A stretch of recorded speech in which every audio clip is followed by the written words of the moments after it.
자, 지하 탱크 저장소는 지하에 설치하는 거고요. 보통 주유 취급소 아래에 설치합니다. 그래서 지면으로부터 탱크 밑면까지는 0.6m, 탱크 전용실의 두께는 0.3m, 그리고 탱크와 탱크 전용실 사이 이 공간 있죠?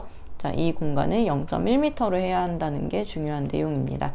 자, 그리고 이 사이에 채워지는 물질은 마른 모래나 습기 등에 의해 응고되지 않는 입자지름 5mm 이하의 마른 자갈, 이렇게 두 가지 종류를 쓸 수가 있습니다.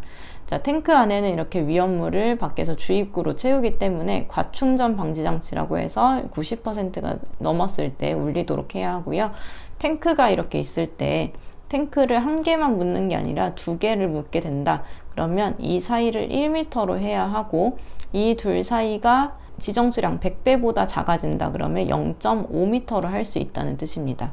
자, 1m 간격으로 해야 되고 100배 이하인 경우에는 0.5m 이상으로 해야 되고, 통기관은 이 안에 이제 사료 위험물이 보통 들어가기 때문에 증기를 발생합니다. 자, 증기가 바깥으로 배출될 수 있는데 너무 낮은 높이에서 배출하게 되면 사람들한테 직접적으로 닿을 수 있으므로 높이 4m까지 높여가지고 배출해야 합니다. 자, 그거에 대한 내용들이 아래쪽에 이렇게 쭉 나와 있는 거고요.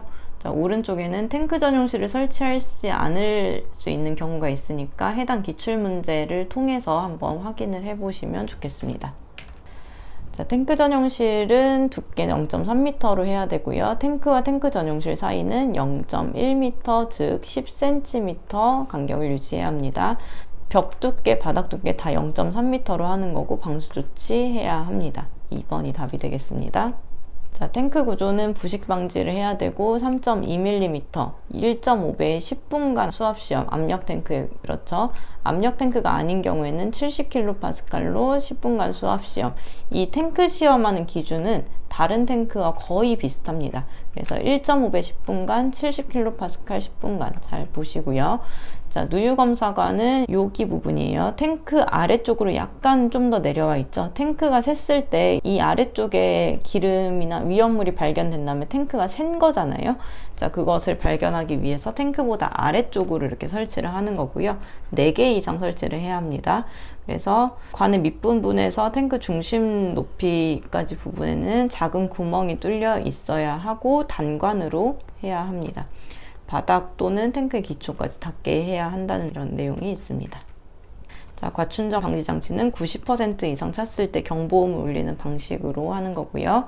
자, 이동 탱크 저장소는 탱크가 차에 이렇게 달려서 이동하는 겁니다. 이 탱크가 이제 위험물을 저장하기 때문에 안전관리법을 따라야 하고, 뒤쪽에서 봤을 때 이 위쪽으로 이렇게 튀어나온 부분은 방호틀이라고 합니다. 2.3mm로 하고, 정상 부분에 이제 뚜껑이라던가 나사가 이렇게 있어요. 그 나사보다 50mm 높게 설치를 합니다. 측면 틀은 이렇게 기울어졌을 때 탱크가 이런 식으로 물러 떨어지게 되면 이 탱크가 딱 측면 틀이 고여주는 역할을 합니다. 탱크 무게를 받쳐야 되기 때문에 두께를 얇게 할 수가 없어요. 3.2mm고요. 칸막이는 탱크 사이에 4,000L의 용량을 막아줘야 되기 때문에 두께를 얇게 할 수 없습니다.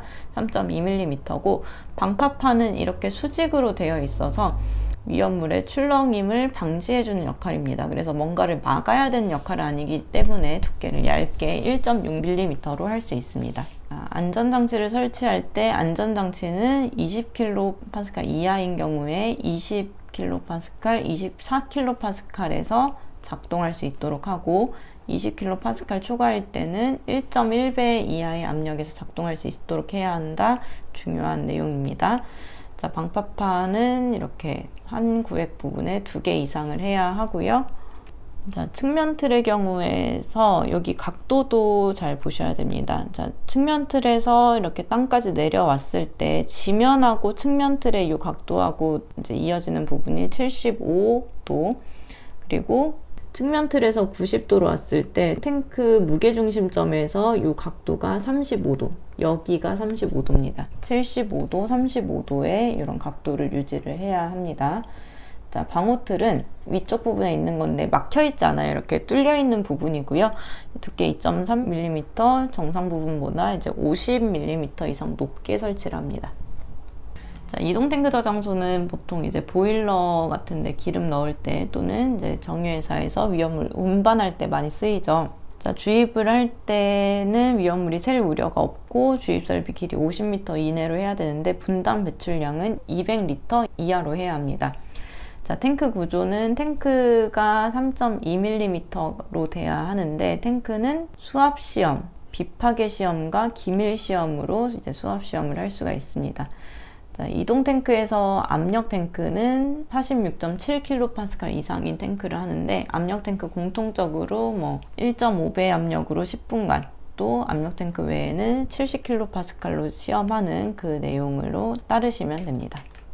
자, 컨테이너식은 자주 출제가 되지 않기 때문에 넘어가도록 하고요. 이동 탱크 저장소에서 취급을 할 때 40도씨 미만의 위험물을 주유할 때는 이제 정지를 시켜야 합니다. 그리고 알킬알루미늄 등을 저장하는 이동 탱크 저장소에서 두께는 10mm 이상의 강판으로 해야 하고 1MPa 이상의 압력으로 10분간 실시. 70kPa보다 훨씬 높은 압력이죠. 용량은 1900으로 해야 하고요. 알킬 알루미늄 등 아세트알데히드 등 둘 다 불활성 기체를 봉입을 해야 합니다.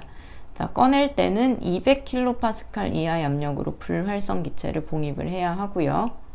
또 아세트알데히드 등은 이제 100kPa 이하의 압력으로 불활성 가스의 기체를 봉입을 해야 합니다. 자, 지금 이 내용은 앞에 제조소에서 이제 불활성 기체를 봉입해야 된다. 그 내용이 좀 더 응용돼서 압력의 기준까지 나온 거라고 보시면 되겠습니다. 이 탱크에는 냉각 장치를 해야 하는데 이제 뒤쪽에서 온도를 몇 도로 유지해야 되는지 내용을 보도록 할 거고요. 정전기 방지를 하기 위해서 이제 위험물을 싣고 가는 이유가 다른 곳에 운반하기 위해서, 다른 곳에 옮겨주기 위해서 이동 탱크 저장소를 사용을 하는 거잖아요.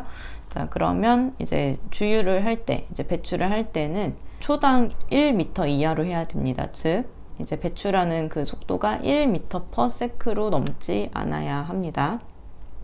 자, 마지막으로 간이 탱크 저장소에 대해서는 600리터 이하, 간이로 저장하는 거기 때문에 용량을 크게 두지 않고요. 두께는 3.2mm로 해야 합니다. 기본적인 두께죠.